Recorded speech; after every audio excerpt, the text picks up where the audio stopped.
The People's Platform. Good evening and welcome to the People's Platform. Now, one of the key recommendations in the IMF's governance diagnostic report was SOE reform. Reform in state-owned enterprises. The government has recently established an SOE restructuring unit to also drive SOE reform. However, there are a host of myths surrounding state-owned enterprises. So today's conversation will entail busting some of these myths. I'm so pleased to welcome to the studio Mr. Manjula de Silva, former CEO, Ceylon Chamber of Commerce, also having vast years of experience in the field of public enterprise reforms. Good evening and welcome to the show, Mr. de Silva. Good evening, Sonali. It's a pleasure to be here. Mr. de Silva, we need to bust some of the myths surrounding SOEs. Let's start with what encompasses an SOE, because a lot of the myths start there. Yeah, I think that's a good starting point because a state-owned enterprise is basically a commercial entity owned by the state.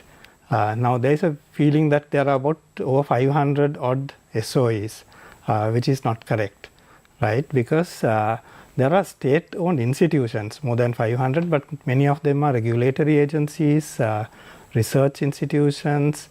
They are involved in, there are educational institutions and so on, right? But if you take the definition of a commercial enterprise, which is an entity which generates most of its revenue by selling a product or a service, Sure. right? Then we are talking just about 130 odd SOEs. Right.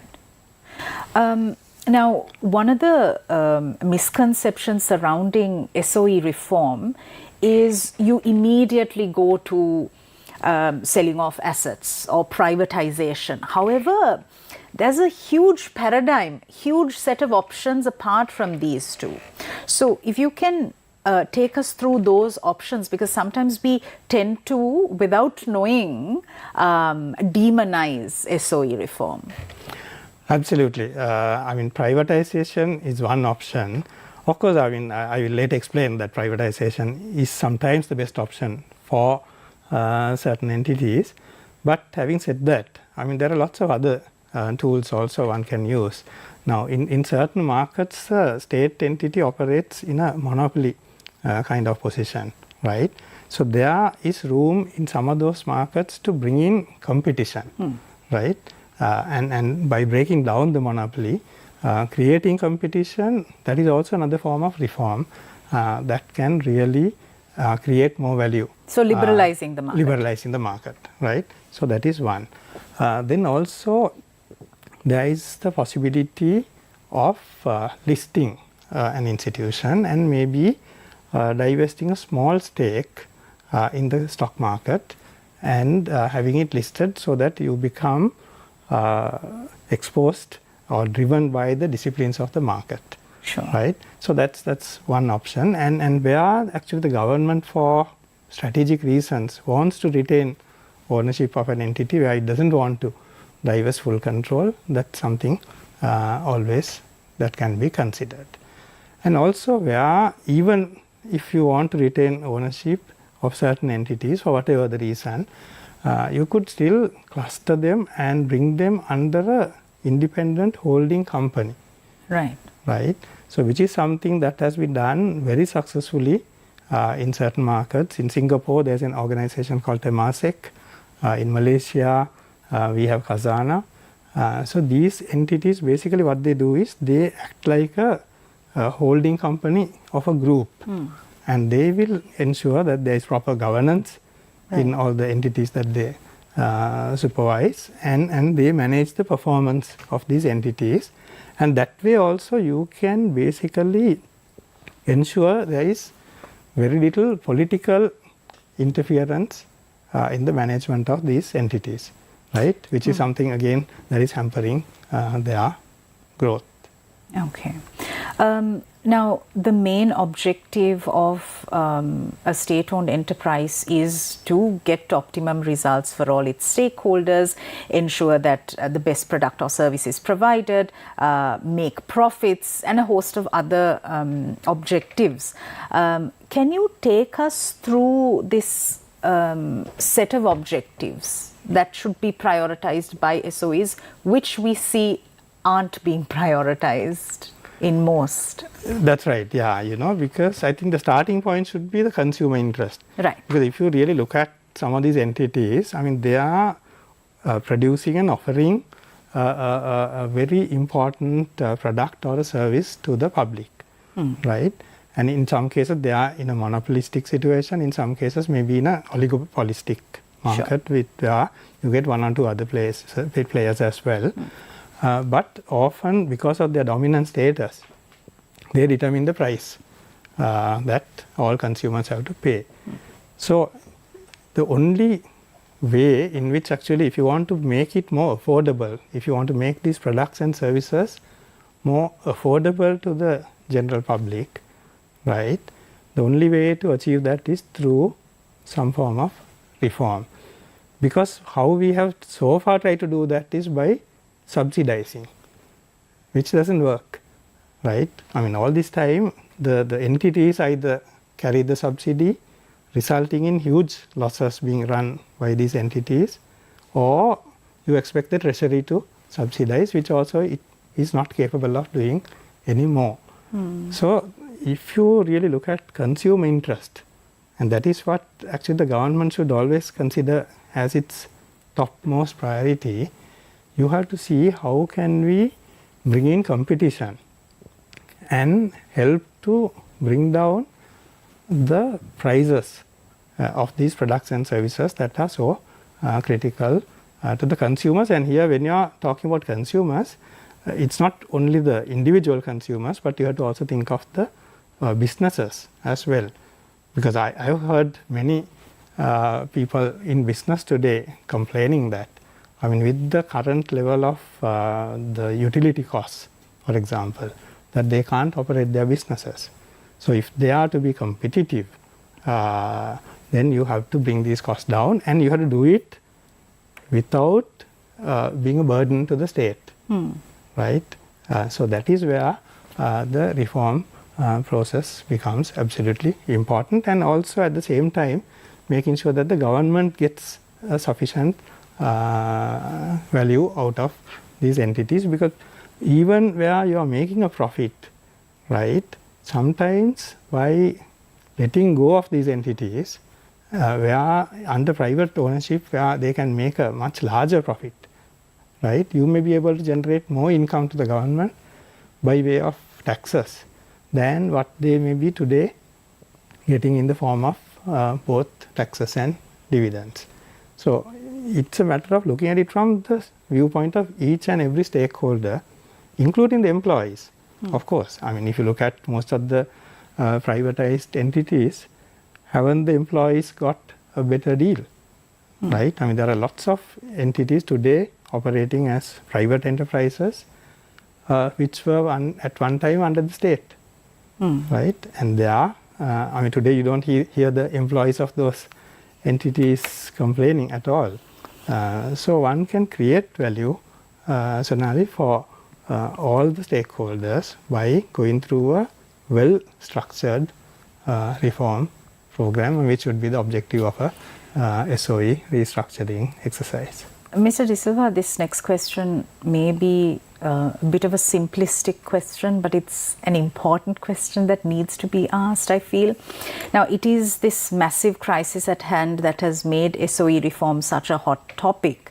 But we have structures and processes in place. Having had those structures and processes in place, why have we been okay accepting loss-making SOEs for years and years, maladministration in SOEs for years?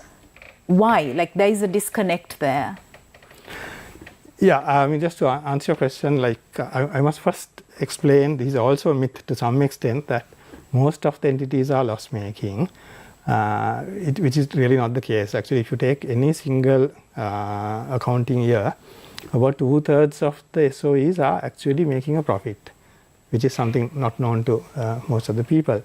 And it's just about, say, 1/3 who make losses. And out of that also, it's just about 3 or 4 entities who account for more than 90% of the loss. Right. But these are substantial, Absolutely. significant losses which Correct. can't be overlooked. Correct, yeah. So when it comes to those few entities, that is an absolute factor.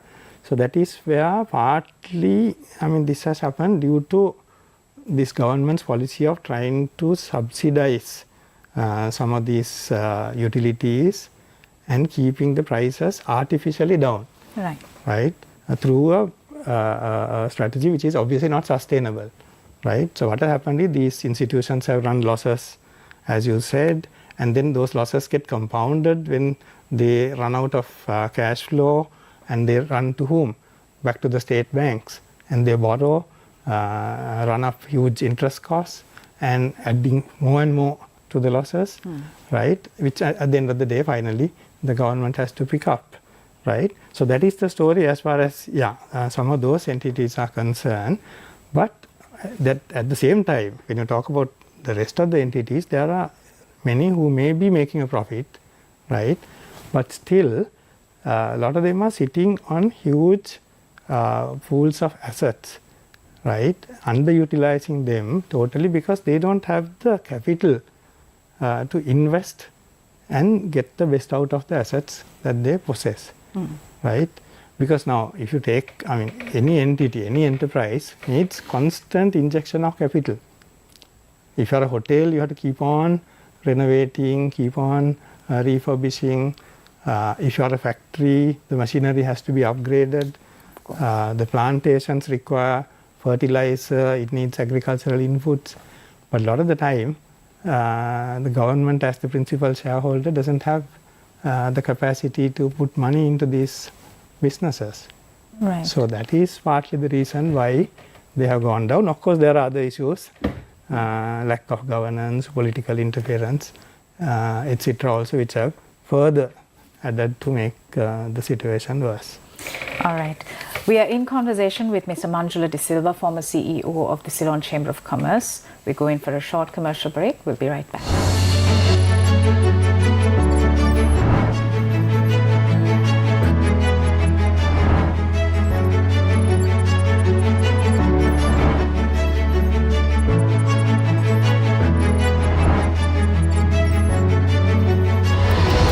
The People's Platform. බින්දුවටම ප්‍රතික්ෂේප කරපු සමහර දේශපාලන ප්‍රවාහයක් ආයෙනවා. කලාව නාව. ඒකෙත් කලාවක් තියෙනවා. ඒක කලාව. ඒ මොකක්ද? කොහොමද ඒක කියවන්නේ? තරුණයෝ ඉල්ලුවේ සිස්ටම් චේන්ජ් එක. ඒක උනේ නෑනේ. ඒක හදන්න මිනිස්සු ඉන්නව නැත්තේ නෑ. IMF එකෙන් ණය ගත්ත හැකි. ඔව්. ආර්ථික කඩාවැටීම. මේ සංස්කෘතික කඩාවැටීම සිදු වුණාන් පස්සේ අපි කාගෙන්ද ණයට ගන්න කියන ප්‍රශ්නේ තියෙනවා. මොකක් හරි කරගෙන කාට හරි ගෙයිමක් දීලා කීයක් හරි හොයාගෙන ඉන්න නම් පුරුෂාර්ථය හැදිලා තියෙන ජීවිතේ එතනින් එහාට යගේ හියුමන් ලයිෆ් එකේ ගමනක් නෑනේ. මිනිස්සු ප්ලෑන් කරපු ජීවිත නැති වෙලානේ හැමෝටම තමන්ගේ ජීවිතය අහිමි. ප්‍රජාතන්ත්‍රවාදයේ දරිද්‍රතාවයක් කියනවා. Poverty of democracy. බුද්ධිමය සංවාදය බ්‍රහස්පතින්දා රාත්‍රී 10:30 මාවත.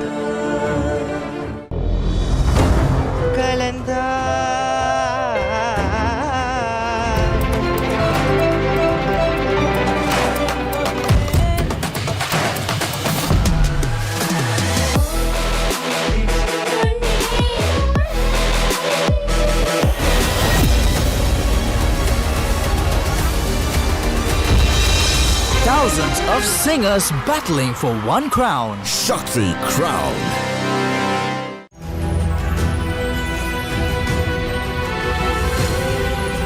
TV1. TV for life. Sumandiran, sole representative from the opposition at the President's IMF program meeting. Operation Yuktiya to be expanded from today. In-depth investigations into drug traffickers. Harakkata in court, moved to detention until April 26th. Railway workers clash with locals in Kompanya Vidya. Trains along coastal route halted for several hours. No investors, no jobs. Minister Nimal Siripala de Silva's ultimatum for the national airline. Oppenheimer bags Best Picture at 96th Academy Awards.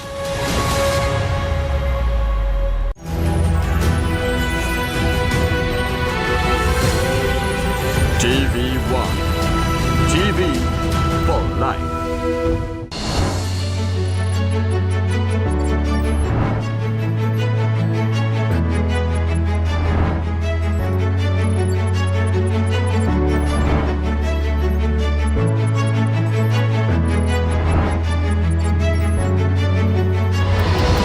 The People's Platform.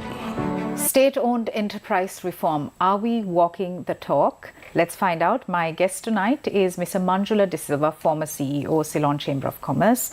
Mr. De Silva, SOE reform is not a novel concept. This has taken place in the 1990s, the early 2000s, which saw several SOE reform initiatives. Can you take us through that whole journey? Yes, Sri Lanka has a rich experience in actually going through this process, although maybe a lot of the people today either don't remember or some of the younger generation are not aware. So thanks for giving me the opportunity to talk about that. So actually from 1989 to 2002, if you take that 13-year period, there have been something like 84 divestments, either full or partial privatizations that have taken place. And the interesting point here is that this happened during two regimes. From 99 to 94, we had one regime, during which period 42 entities have been privatized, and an almost equal number got divested in the 94 to 2002 period under a different regime, after a change of government. So that showed that there was a period where sometimes even after a change of government there had been some continuity as far as key economic policies were concerned. And some of these entities today are operating as major enterprises within the private sector, generating a lot of value. Actually, in terms of the tax revenue they generate, in terms of the value they add to the customers and the employees. Now, if you interview the employees of some of these privatized entities, you find that today they are a very happy lot, although maybe at that time they would have had apprehensions, as most would have had. But you hardly hear any labor unrest in any of those organizations, right? So that is something that we need to look back at and try to learn. Of course, there may have been some failed privatizations also.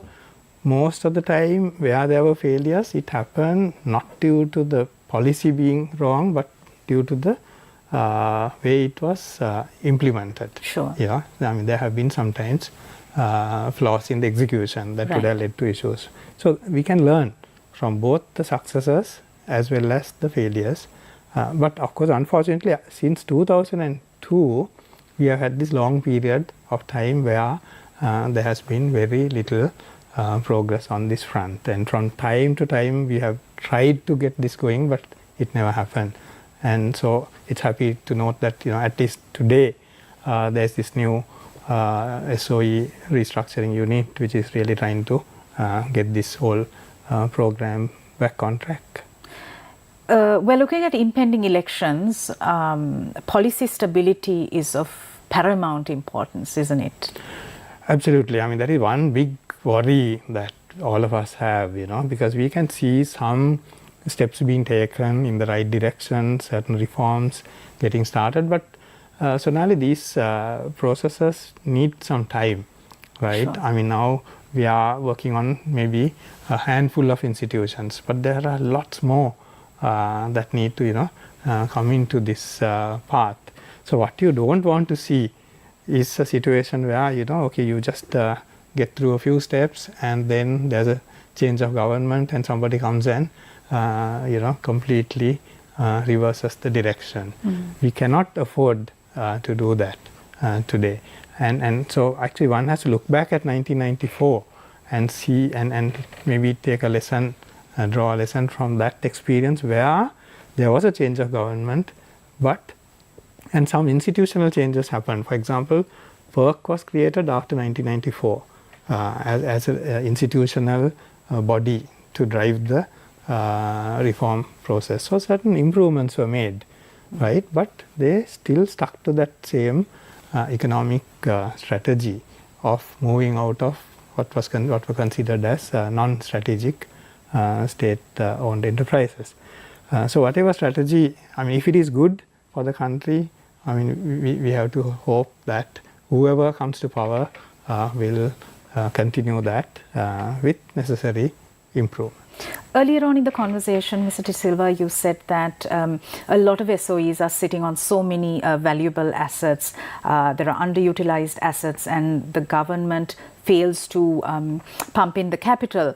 But also on the other side, there are boards of directors that are appointed to look into the governance. However, there are key issues with respect to their appointment, politicization, political interference. And this is notwithstanding the fact that we have procedures in place. So in order for any future SOE reform process to be successful, we have to make sure that we put a stop to all of these maladministration related matters as well, right? Yes, certainly. I mean, that is very, very important, because at the top of any entity is the board. And if you don't get the right people onto a board, you can't really expect that institution to go forward. And actually, that's a structural weakness that we have, because in most cases, these institutions have been set up by an act of parliament, where the act allows the minister in charge of the subject to appoint the board of directors. So naturally, these tend to be political appointees, and who often, do not understand the subject matter very much, and they have their own agendas. So one of the ways in which we can get over that problem is really to go back to that holding company model that I mentioned before, where you get all these entities to report to a holding company which is run professionally, and which has its own board of directors, again independent set of people, and where they take over the task of appointing the boards of the respective entities which are under their control, right? And if that can be done, I mean, then you kind of professionalize the whole governance process. So which is also absolutely important. Otherwise, you're always going to end up on a sticky wicket. Right. Yeah, that's a fabulous idea, but then the policymakers need to have the political will to appoint such a holding company, right? Yes. So at the moment, I have some hope, because the cabinet has actually approved this concept. And they have, I think, started the process of setting up a company. But it's very important that at the very beginning itself, you appoint the right people to the board of that entity, because if they are to appoint the boards of other entities, you must first get that board right. And one proposal that I would like to make is that you make sure that it is independent. You have people who don't have any conflicts of interest, and ideally, if you can get the Constitutional Council or some independent body like that to make those appointments, then it will give you the comfort that you're not going to go through the same process, and that this is not going to be just another cosmetic exercise. Fabulous. As a concluding question, I'd like to ask you, now when we say SOE reform, we're also looking at good reforms which will benefit these SOEs. So we shouldn't just take the loss-making SOEs into this equation, but the others can also learn from these processes. So when we say SOE reforms, shouldn't these reforms trickle down to all the SOEs in terms of the practices, the best practices? Yeah, I mean, only thing is, like, you can't adopt a kind of a broad brush approach, right? Because some of these entities are loss making. So they have different kinds of issues. Then you have the profitable entities, right? Which again, of course, although we consider them as profitable, they're still not really optimizing on their profit. They're not optimizing on their return on assets, right? So each one you have to look at it differently. Some are in a monopolistic situation. Some are competing with other private sector entities. So there are different forces at play. But in all these cases, I think there are one or two disciplines which every entity which should adhere to, like what we see in the private sector. Now, one is governance. Good governance is always going to help. Having not only a proper board, but having other practices in place, having an audit committee, having internal audit processes, proper reporting process, and then also performance management, where every entity has to report on its performance to another body which will monitor the performance, challenge them, ask questions. Today that is not happening.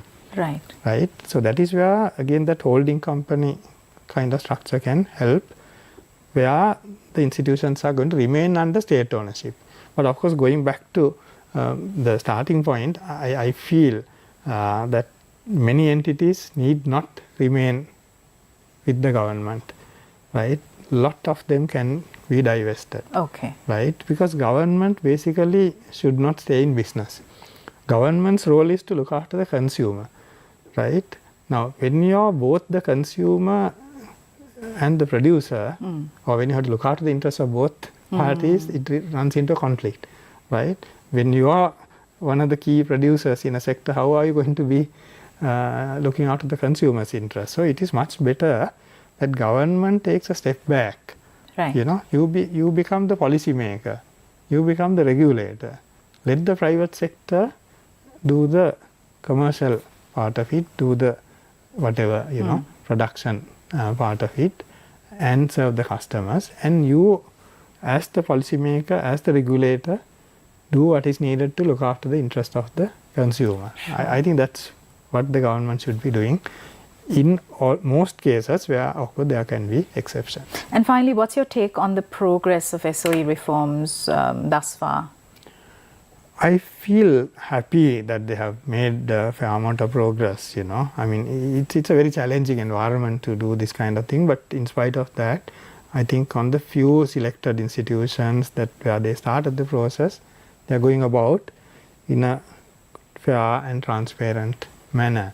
Of course, where I think we saw the level of interest shown by potential investors, where we saw EOIs coming up, in some instances was not very encouraging. So I have a question mark as to whether we are doing enough to market these entities. You have to create a little bit more awareness among the potential investors, have road shows and other things which we used to do in the past. So that is one aspect we need to look at, because some instances we saw the responses were very few, right? So that is one concern. But apart from that, of course, I think in terms of fairness and transparency and following a structured process, they've done a pretty good job so far. All right. Fantastic. Thanks so much, Mr. Manjula de Silva, for sharing your perspectives and expertise with us. Thank you. Thank you for watching us. We'll see you again tomorrow. Good night.